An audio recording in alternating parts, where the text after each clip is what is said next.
Arsenal are top of the table following a 2-1 victory over Brentford, in which Kai Havertz is the hero.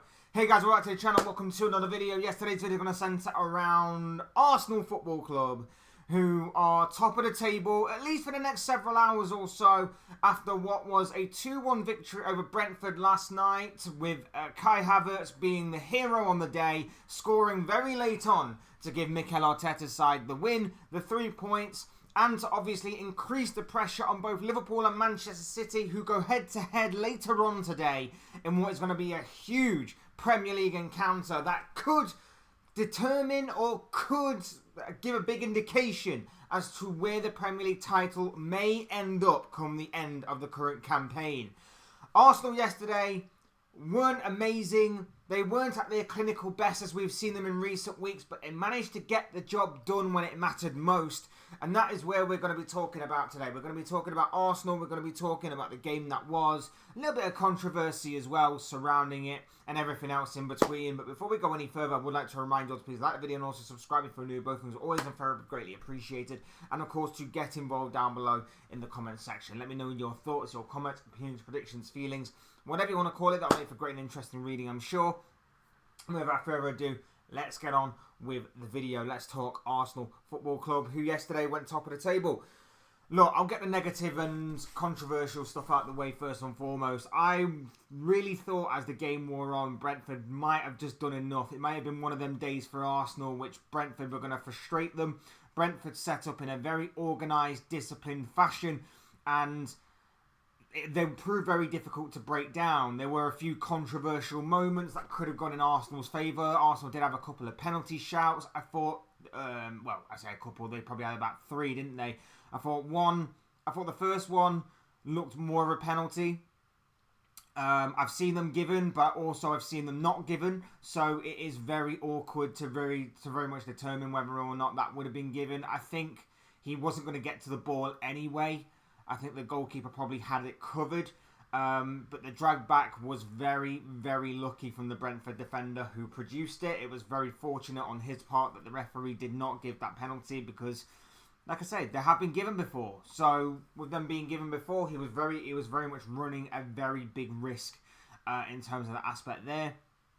The second one was Kai Havertz, an absolute dive. We'll get onto him a little bit later on this one. Absolute dive, never a penalty in a million years. Referee got that spot on. And then the third one was, again, another drag back by a defender. Again, it seems 6 of one and half a dozen of the other. So maybe with the Arsenal attacker from the set piece holding him as well, maybe it was given the benefit of the doubt. Again, it's one of them where I've seen them given, I've seen them not given. Again, it's very much 50-50 on that one. It very much depends on who you get as a referee on the day. Sometimes they are given, sometimes they're not given. But overall, I did feel like Arsenal weren't at their clinical best. They weren't amazing by any stretch of the imagination. They weren't the same Arsenal that we've seen in recent weeks that have been dispatching teams left, right and centre, that have been scoring plenty of goals. And credit has to go to Brentford for that. Credit has to go for Brentford for stopping and neutralising Arsenal for the most part. Yes, they ran their luck at times, but you're meant to run your luck at times against these big clubs if you want to try and get some big points.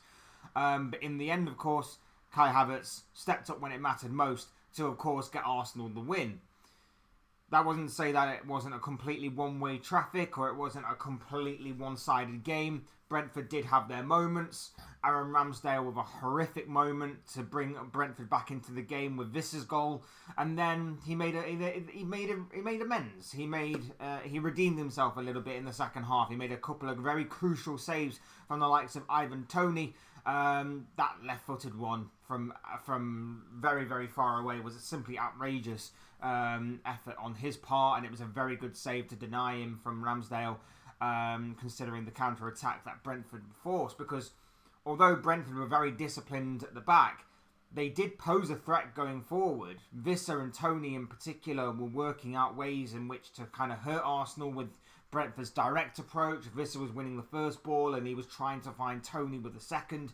So they did have a bit of a threat on the counter-attack, and they did actually pose some food for thought for Arsenal. But, like I say, Arsenal, by some way, shape and form, managed to get the job done. And, you know, you can't play at a million mile an hour constantly. You can't play the way that Arsenal have been playing in recent weeks, consistently, week in, week out, game in, game out. So, for them to claw out this victory like this, just shows you a lot of character and a lot of mentality on the Arsenal team. I'm not going to be inconsistent on that. I've seen Liverpool do it, and I've constantly said that Liverpool have shown mentality and character to obviously get the job done in very late situations. Last week against Nottingham Forest being a perfect example. I've seen City do it. It's what makes Premier League champions, and why we shouldn't take Arsenal completely for granted, even though we may have our own opinions that maybe Arsenal aren't going to have enough this season to get the job done when it matters most. Again, more on that a little later.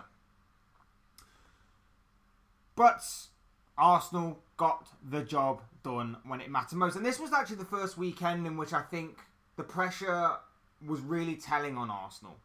And maybe that had something to do with the fact that the performance level wasn't at its normal heights that we've seen it in recent weeks. Because I said in an earlier video, the pressure is only going to tell on Arsenal later on in the season. It's okay dispatching teams like Sheffield United and Burnley by 5, 6 or however many goals it was, and teams like Crystal Palace and other teams that they've dispatched so comfortably this season. It's alright doing that when the pressure is off. But when everybody's focused on the likes of Liverpool and Manchester City, and let's face it, they're taking centre stage today, and they were taking centre stage for the majority of the weekend, but yesterday and last night was all about whether Arsenal could really take advantage of that situation, which eventually they did. The pressure was really on Arsenal yesterday. And the pressure is now going to only increase on Arsenal yesterday. And my point earlier on this week when I made a video about the Gunners was that the pressure is only going to increase and intensify from this point forward. And it's about whether or not they can handle it. Are they better equipped this season to handle it than they were last season? They were in a much better position last season and they couldn't handle it. Is it going to be a similar situation here where they just cannot handle that pressure?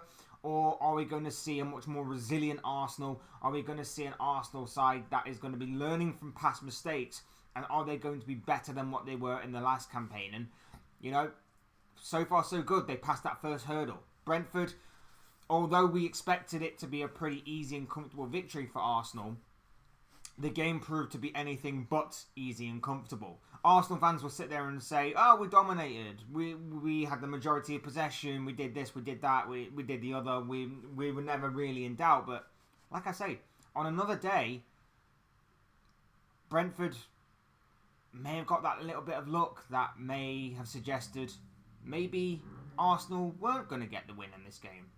Maybe a couple of those efforts from Ivan Toney maybe crept into the back of the net on this occasion. Maybe they looped over Aaron Ramsdale from that outrageous effort from distance. Maybe a certain Kai Havertz is sent off before he can even make his winning goal.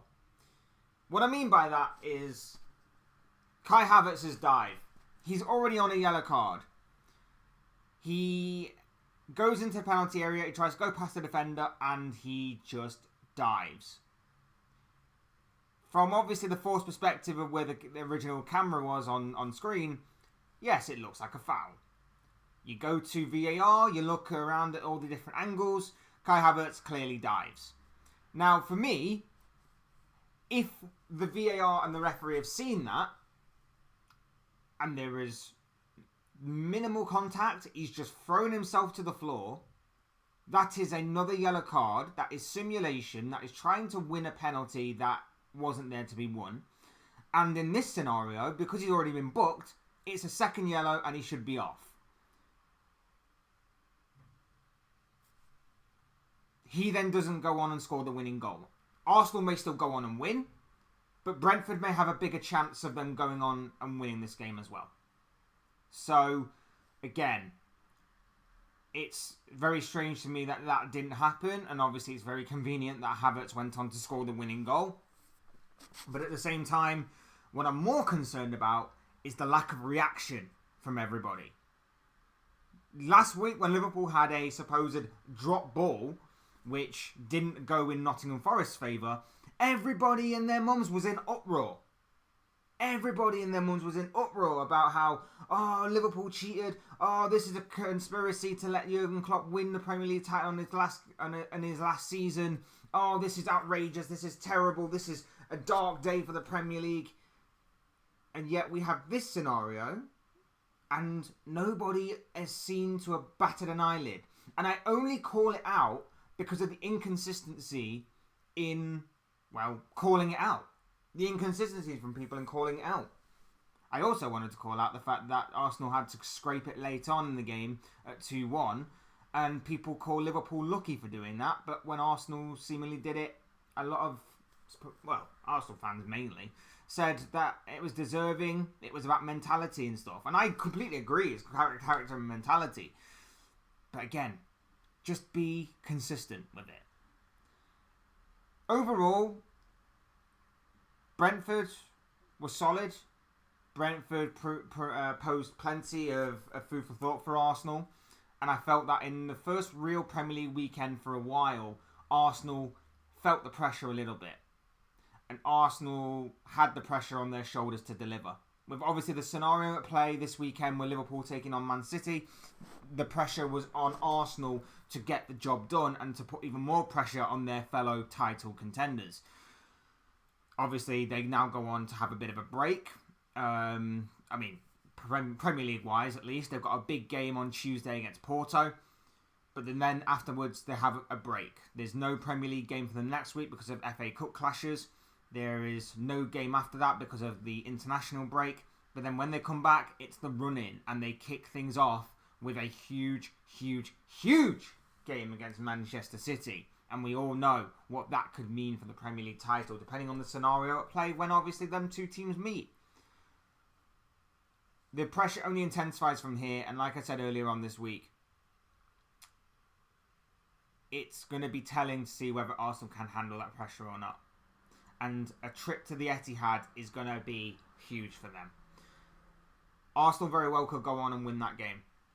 And I think that if you were trying to pick a time to face Manchester City, it not necessarily history-wise would be at this point in time. But what we've seen from City over recent weeks, and I hate to say this before obviously we play them tonight, is that City are there for the taking. City are very vulnerable right now to counter-attacks and things of that nature. If Arsenal go there and they play how they did against Liverpool, I reckon they could really, really make a statement in that game. Depends on the situation at play, of course. Depends on what the result is later on today. But it could be a very big statement for Arsenal. And it will be one that maybe a lot of people may look up from and be like, hang on a minute. We've been overlooking Arsenal for a while. Maybe, just maybe, they could be serious contenders here. I still think City are the favourites. My mind may change later on today depending on the result of that. I think if City win, I would probably say that they are still favourites. If it's a draw, I'd probably still go with City. And if Liverpool win, I may change my opinion, but obviously that will come later on today. As for last night, like I say, Arsenal right the way through to the end were strong, never gave up, and like I say, the Kai Havertz goal, as controversial in my opinion as what it was very well taken. It was harsh on Brentford a little bit, but again, it's about those fine margins of error. Ramsdale's error, I think we've seen the last of Ramsdale in an Arsenal shirt. Don't really need to say more on him on that one. Obviously, he was deputising for the absent David Raya, who can't play against his parent club, whilst he's still technically on loan. But yeah, other than that, Arsenal was strong. Arsenal dominated. Brentford still looked dangerous on the counter-attack, though. But Arsenal managed to get the job done in the end. And like I say, it was somewhat controversial. It was somewhat of a little bit inconsistent with the response. I don't think many people really pointed out the fact that maybe Havertz should have been sent off for that dive. But it is what it is, and Arsenal get a little bit of luck this time. That, again, I don't blame them for. I'm not going to knock them for. That every title contender has. Every title contender has a bit of luck going into their title challenge or their title win, whatever the case may be. I'm not going to knock Arsenal for that. That is simply what has to happen from time to time to get you from where you are to where you want to be. And fair play to Arsenal.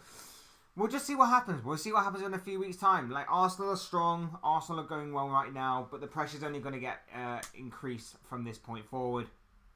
And we wait and see with bated breath what the future holds for Arsenal. What the future holds for the other title contenders as well. Arsenal go to Porto and then they have a few weeks off. Well, some of their players have a few weeks off. I imagine some of their players are going on to international duty, of course, because, you know, we need the international break, don't we? But no, in all seriousness, the run-in begins from this point forward for Arsenal. The run-in begins from this point forward from Arsenal, and it's going to be very intriguing to see how they handle that pressure.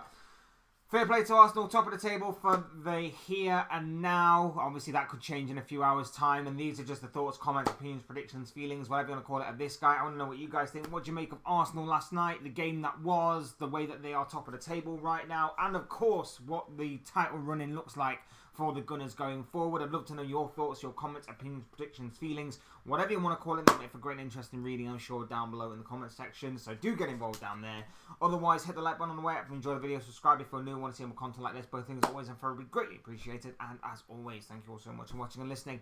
I've been Fletch. This has been another Fletch Talks video, and I will see you speak to you all again soon in another video or live stream or whatever it may be. Cheers, guys. Thanks for watching. Take care. Enjoy the rest of your day. Speak to you all again very, very soon.